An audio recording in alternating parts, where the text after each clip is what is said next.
My name is Destiny Ork, and today I'm going to be collecting a blood sample from this Great Pyrenees patient to make some plasma and also serum. So I have my red top tube and my purple top tube. Okay, so I'll go ahead and talk about the filling capacity for both of these.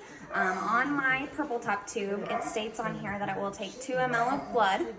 And then we also have a little block to tell us full yes or no. Our red top tube can hold 3.5 ml.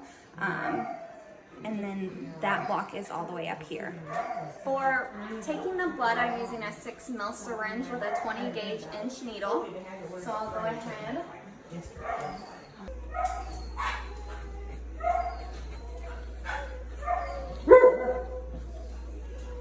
His blood pressure is a little bit low because he does have a sedative on board. It's okay.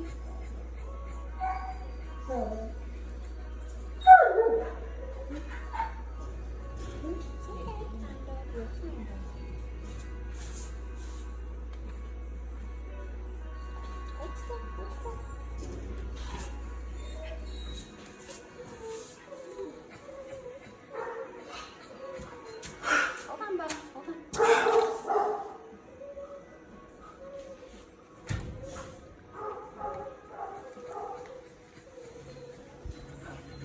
It's okay.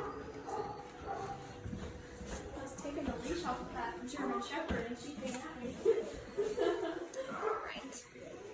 So, I'll go ahead and put my blood into my purple top tube. And I'll let the vacuum on it fill it. So I guess our vacuum is not working.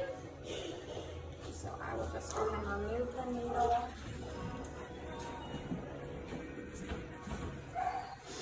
And put 2 ml.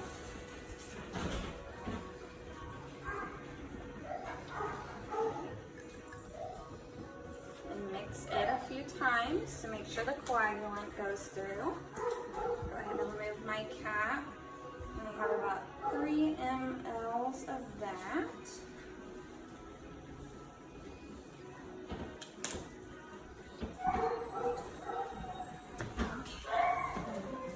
So we can see that our purple top tube is full and our red top tube is a little bit under full, but that is okay since we are making serum. The serum separator gel will go ahead and take the serum out of it. Okay, so now we are ready to centrifuge our samples. The clot took about 9 minutes to form completely. Before placing my clot tube, my serum separator tube, I will just run my cotton tipped applicator swab around the outside.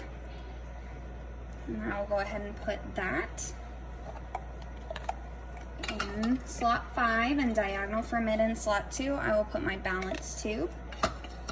And then I will put my balance tube for my EDTA purple top in slot 1. With across from it, I put my sample in. So we are spinning our blood at 2500 RPM for 10 minutes. So we'll let that spin down and then we will harvest our samples. Okay, so our plasma and serum are done. So here is our serum. It is clear, or yes, not cloudy. The color does not appear to be evident of any hemolysis, so we are good there. So I will go ahead and with my plain white top tube labeled serum,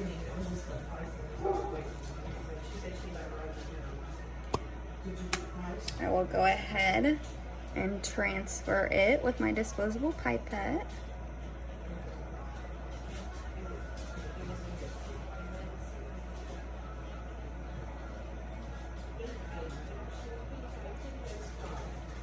Okay.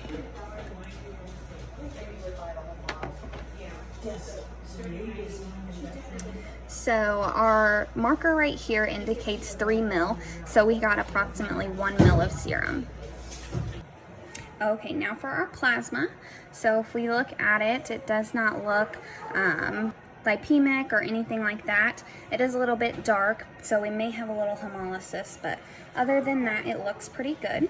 So we'll do the same procedure with our plain white top tube. with a new disposable pipette.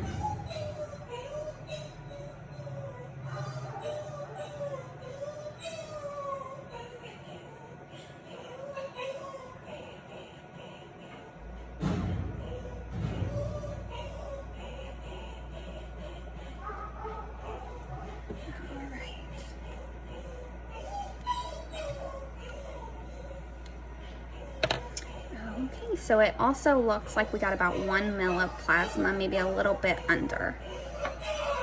So now we are ready to run our tests off of these. Okay, so now we will run our chemistry panel off of our serum sample. So I've got my patient information entered into our computer. I am using an IDEX Catalyst machine, DX.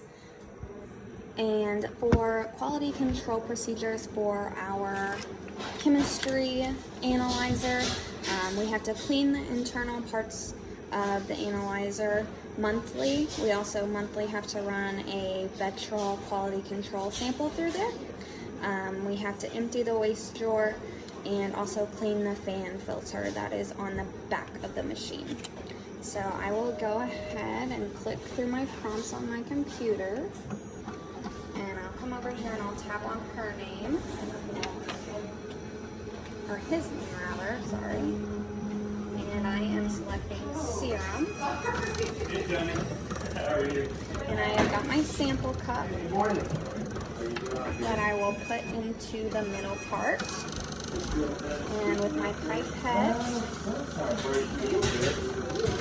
I will fill my quality cup, my sample cup up to the top line. Okay.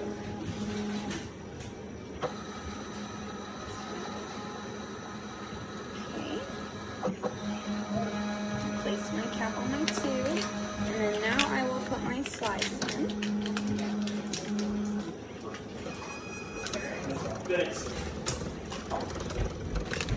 And I am doing a Chem 10. So we've got our slides loaded and our sample is loaded, so I will hit run on our machine, and it'll take approximately 10 minutes to get those results back. Here are our results of our chemistry panel. Glucose is within normal limits, creatinine, kidney enzymes are within normal limits. We did do electrolytes on our panel, so his sodium is elevated a little bit, and then alk phos is also elevated. So these are things that we will need to bring to the attention of our doctor. I'm going to go ahead and run our ELISA test on our sample. So I have a SNAP from IDEX 40X test, which tests for heartworms as well as 3 tick-borne diseases. So I have my sample in my tube with my conjugate. So I am using my serum sample. I'm going to, let's move this over. I'm going to add 3 drops of my sample into my sample tube.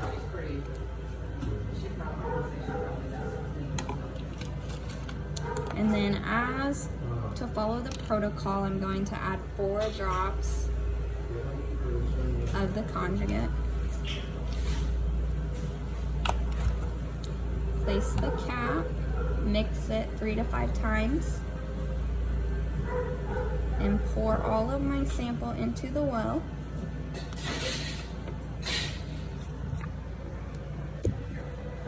So I can see my sample is filling, and as soon as it gets to the activation circle, I will snap my test.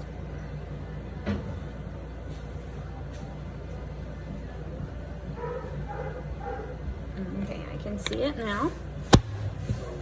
So I'm going to leave this set for 8 minutes, and at 8 minutes I can read my results.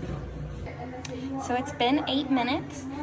We can read, this is our positive control up here. This is the one that should always come up. Our 4 other dots would be down below that if there was any positive results for this test. So this test is going to be negative. So now we're ready for our slide agglutination test. So I'm going to take my EDTA anticoagulated sample, and I'm just going to draw a small amount of it up. into my syringe. And I will take the needle off and I will apply 1 drop of my blood to my slide. And then I have my 0.9% saline solution. And I'm gonna draw that up as well.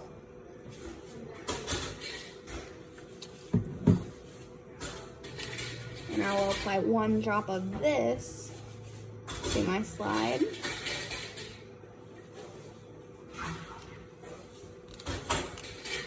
And so now I'm just going to mix this.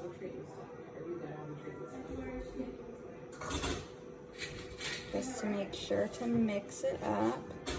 And this serology test is going to test for immune-mediated hemolytic anemia. So if we see agglutination with the saline, or with the red blood cells in the saline, then that will tell us that there is something autoimmune, an autoimmune disease going on. So now that I've got my slide mixed up, I'm doing this on 10 power.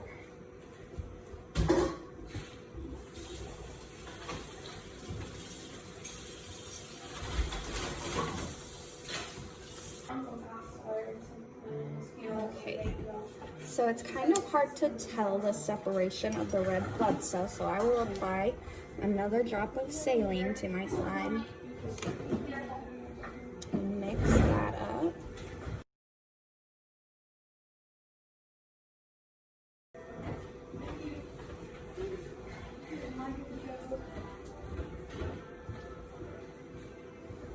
Okay, so we'll look again. There we go.